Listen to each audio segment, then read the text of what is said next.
आपको बता दूं कि जब हम लोग वोट करा रहे थे तो उस समय बहुत सारे अभ्यर्थी जो वोटिंग करने का कार्य किए वो दूसरे चैनलों पर भी वोट करने का कार्य किए हैं, क्योंकि हम लोग जब वोटिंग करा रहे थे तो अदर लोग भी वोट करा रहे थे, तो बहुत सारे लोग वहां पे वोट किए हैं और हम लोगों के मेधा सूची में खोज रहे हैं तो उनका नाम नहीं मिल रहा है। पहला नंबर चीज। दूसरा नंबर चीज कि जो अभ्यर्थी हम लोगों के लिंक पर वोट किए हैं अर्थात जो हम लोग वोटिंग कराए हैं उसके बावजूद भी उनका नाम नहीं दिखाई दे रहा है, तो उसके पीछे का साथियों रीजन है कि बहुत सारे अभ्यर्थियों का है ना नाम जो है अर्थात जो मेधा सूची है हम लोगों के कट ऑफ मार्क्स के नीचे है, इस वजह से उनका नाम नहीं दिखाई दे रहा है। कहने का मतलब यह है कि आप वोट किए हैं, ठीक, और वोट किए जैसे मान लीजिए हम लोग कट ऑफ बनाए हैं, ईडब्ल्यूएस का जाएगा 62 है ना, उसी प्रकार से ईबीसी का जाएगा कितना 62, उसी प्रकार से हम लोग बनाए कि यूआर का जाएगा 72 है ना, उसी प्रकार से बीसी का हम लोग बताए जाएगा 64 और एससी का हम लोग बताए कि जाएगा 54 और एसटी का भी बताए हम लोग की जाएगा 54। तो मान लीजिए जो अभ्यर्थी यूआर कैटेगरी से है ना, यूआर कैटेगरी से है और वह वोट भी किया है लेकिन उसका मार्क्स 72 नंबर से कम है, तो साथियों उसका हम लोग पीडीएफ में नाम नहीं जारी किए हैं क्योंकि वो कट ऑफ मार्क्स के नीचे है, इस वजह से उसका सिलेक्शन नहीं होगा। चाहे मान लीजिए कोई ईबीसी कैटेगरी से है, हम लोग 62 नंबर तक के अभ्यर्थियों का लिस्ट हम लोग क्या किए हैं जारी किए हैं, अर्थात जो 54 और 58 नंबर लेकर के आया है उसका इस पीडीएफ में नाम नहीं होगा, है ना। बहुत सारे अभ्यर्थियों का ऐसे अभ्यर्थियों का नाम नहीं है, तो आप लोग पूछने का कार्य कर रहे हैं कि सर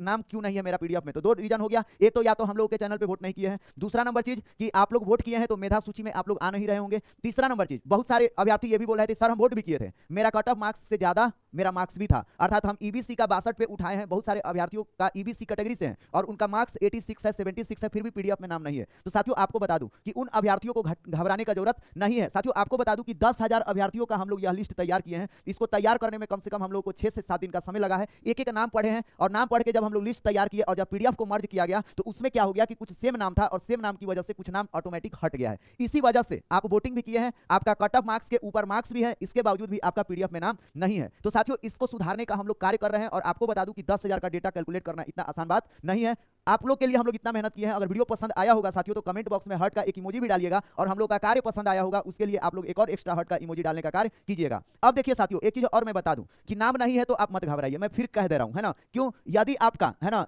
मान लीजिए हम लोग यूआर का 72 का बताए है ना, वोटिंग के आधार पर 72 कट ऑफ जा रहा है, आपका 72 के ऊपर मार्क्स है और इस पीडीएफ में आपका नाम नहीं है, तो आपको ये मान लेना है कि हमारा पीडीएफ में नाम है ना, क्योंकि आप भी चयनित हैं, आप बाहर नहीं है। उसी प्रकार से कोई ईबीसी और ईडब्ल्यूएस से है और उसका मार्क्स 62 मार्क्स के ऊपर है ना, इसके ऊपर 62 से ऊपर है, इस 62 को शामिल करते हुए, तो और उस अभ्यर्थी का हम लोगों के मेधा सूची में नाम नहीं है, तो आपको मेधा सूची में नाम मान लेना है। साथियों हम लोग जो डेटा कैलकुलेट किए हैं ना 10,000 का, तो उसमें 2-4 अभ्यर्थियों का नाम इधर उधर मिस हो गया है, तो आपको घबराने का जरूरत नहीं है। और एक चीज और मैं बताऊं, आप लोग पीडीएफ पे थोड़ा अच्छे से सर्च भी कीजिए। बहुत सारे अभ्यर्थी हमको शुरुआत में फोन किए, कमेंट किए कि सर मेरा पीडीएफ में नाम नहीं है, लेकिन वही अभ्यर्थी फिर बाद में हमको फोन करने का कार्य किए कि सर मेरा पीडीएफ में नाम है, उस टाइम हमको नहीं मिला था। तो ऐसे भी बहुत सारे अभ्यर्थी हैं, थोड़ा सा बारीकियों से आप लोग इसको क्या कीजिएगा, सर्च कीजिएगा और जिनका पीडीएफ में नाम आया है आप लोग कमेंट बॉक्स में बताने का भी कार्य करिएगा कि सर मेरा पीडीएफ में नाम है।